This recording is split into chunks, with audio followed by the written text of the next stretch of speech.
Alright, so I realized this past year I hadn't played as many fighting games as usual, which is strange considering it's one of my favorite genres.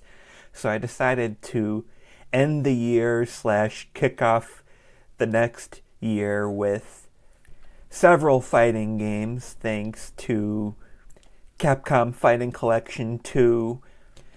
But before I went there, I thought I should probably play the PS1 iterations of Project Justice and Plasma Sword since I got them before Capcom Fighting Collection 2 even came out. Not gonna lie, I paid more money than I would usually be willing to spend to get Rival Schools on PS1. But I just really like 3D fighters and thought, Capcom is one of the kings of fighting games in general, and I thought any sort of 3D fighter they put out would definitely be worth a shot. And I just really wanted to try it out. What else can I say? Unfortunately, at the end of the day, I've got to say that it was probably one of the biggest wastes of money I've ever had on a game. And that's even if Capcom Fighting Collection 2 never came out. The game, in my opinion, just really didn't age well at all. Like, one of my favorite parts of these fighting games is just these big, diverse rosters with all sorts of fighting styles, animations, personalities, and that sort of thing. And that obviously came out in the story, but you also get hints of that in the gameplay. But I didn't really feel like I got that in Rival Schools PS1, honestly. I mean, maybe the arcade version was a little better, but a lot of times, besides, some of the special moves or combos or that sort of thing, I felt like I was playing the same character for a majority of the roster, just with a different skin.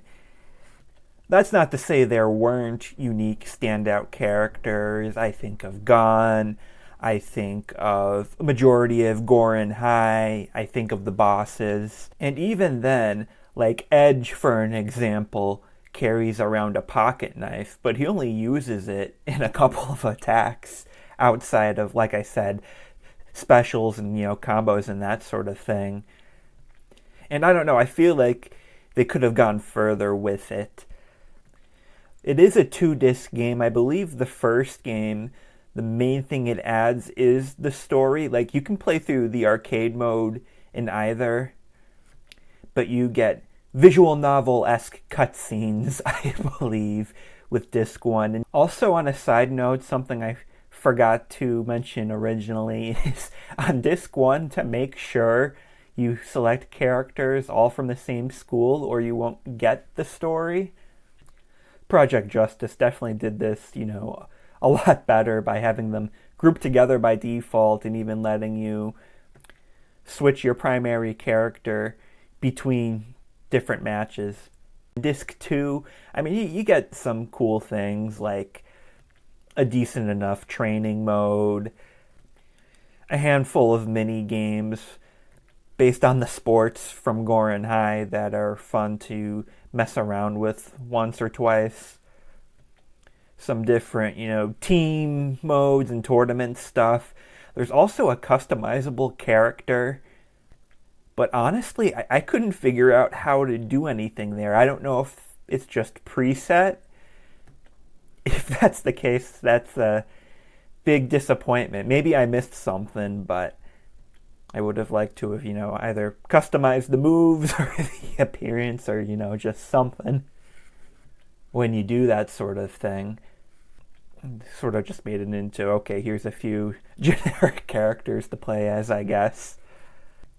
That being said, diving into Project Justice, it was such a huge step up. Especially, graphically and with the different animations and that. You finally get some of that personality now out of the roster from a majority of characters, many of which I didn't feel like had that in the first game. And this is pretty much just builds off of the first and is better in just about any way. There's no use in really playing the first unless you really wanted to play as. There's two characters who are stuck in the first game. You had Sakura from Street Fighter as a guest character, and one of the bosses did not return in this one. Other than that, I mean, you have a different stage lineup, and you have, 2v2 instead of 3v3, but it's not tag team, it's just different special attacks and that, so it doesn't really make that much of a difference either way, honestly, in my opinion. I don't know, they did go sort of a comic book-esque presentation for the story, which is a bit different, and I feel like the supers, just the stylization of them is different between the two, and I think I do prefer it slightly in the first one. I think they looked a bit cooler then, but at that point, you're really picking hairs at that point. Like, I don't know, if you really like 2v2s in the original stages or want to experience the first story again. But I just don't feel like, more casual fighting game enjoyers like myself would really care that much about that, especially nowadays too, when you got shit like YouTube where you can, just rewatch all the cutscenes or whatever.